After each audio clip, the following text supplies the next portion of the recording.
Nous avons été plusieurs fois et de nombreuses fois interrogés par les gens de Saint-Venant. Que va-t-il se passer après les inondations?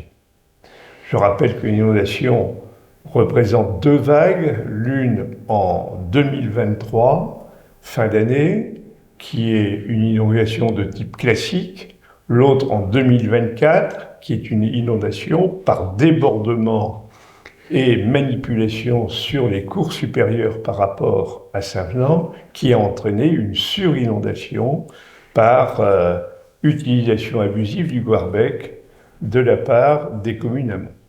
Cela étant dit, nous avons travaillé à plusieurs reprises ici au niveau local. J'ai demandé à Jean-Marie Béron, ici présent, de réunir sa commission et de relever la totalité des problèmes hydrauliques qui pouvaient être repérés sur Saint-Venant. Et j'ai demandé à Benoît Delbecq, qui a réuni sa commission, de faire la même chose pour ce qui concerne les travaux de rénovation routière. Le répertoire a été établi, les devis ont été faits, nous avons consulté les entreprises et aujourd'hui nous sommes en mesure de pouvoir commencer tout le travail qui nous incombe, nous, communes. À savoir que d'ici 15 jours ou 3 semaines, nous commencerons le travail de sécurité et de renforcement des berges du Goarbec dans ce qu'on appelle le NOC-PICO. Et après récolte, Jean-Marie organisera, selon les possibilités, l'ensemble des enlèvements d'embâcles et d'atterrissements qu'il peut y avoir sur les cours d'eau communaux. Parce que le deuxième volet, c'est le volet intercommunal, avec en particulier le Cimsagel et la Cabanère, où là nous continuons les réunions puisque le programme définitif n'est pas arrêté.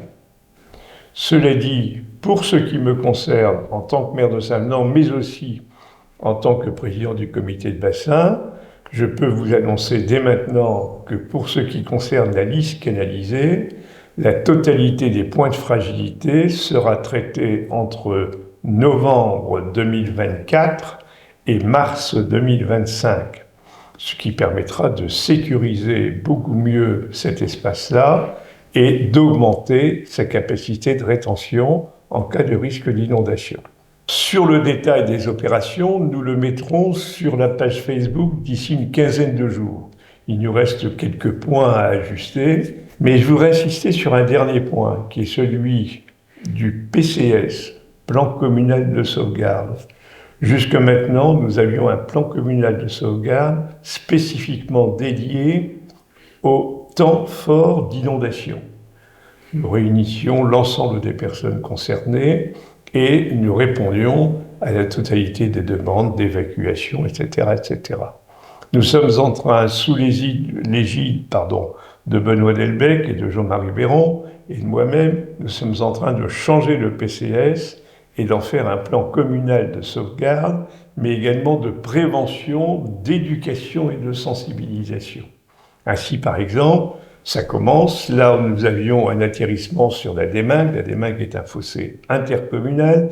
Eh bien, un citoyen est venu nous dire « Attention, il y a un atterrissement, il y a un gros bouchon qui est en train de se former ». Nous avons réagi immédiatement dans la journée pour le signaler à l'intercommunalité. Et si d'ici quelques jours l'intercommunalité n'a pas eu le temps ou n'a pas eu la possibilité d'intervenir, nous le ferons en ces lieux et places parce qu'il en va de la sécurité des personnes et de la sécurité des activités agricoles. Donc n'hésitez pas à être des citoyens acteurs de votre propre sécurité.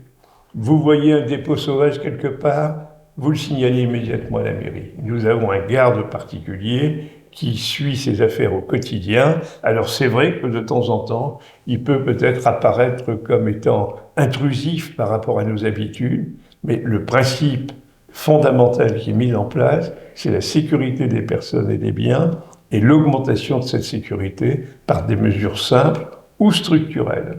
Je pourrais ajouter un dernier point. L'État a été remarquable de solidarité dans cette affaire et nos demandes ont été prises en considération de façon totale. Jean-Marie peut peut-être parler un peu des travaux en ce qui concerne les fossés, parce que là, c'est un gros travail. Il y en a pour 300 000, c'est ça? Oui, 300 000 euros. Oui. Le premier chantier, comme Monsieur le maire le disait, ce sera la sécurisation de la rue du Noc-Picot, environ 250 mètres de la création d'un petit talus avec une noue, afin de limiter le débordement de la Lacq vers le Garbec via le Brayel. Ça, c'est un chantier qui devrait démarrer le 5 novembre. L'entreprise ELTP d'Étré-Blanche qui va réaliser ce chantier que nous suivrons de près. Les dispositions seront prises parce que la route sera fermée à la circulation pendant au moins un mois. Et après, on va enchaîner avec les priorités, à savoir que le programme qui a été établi, c'est un programme pluriannuel sur trois ans. A priori, le deuxième chantier je parle bien au conditionnel, qui serait lancé, puisque c'est un courant intercommunal, ce serait le Malmeul. Et au niveau des courants communaux, les priorités sont le courant des Amusoirs et le courant de la Ruelle Berthelotte, y compris le courant du Amébillet, la route du Amébillet.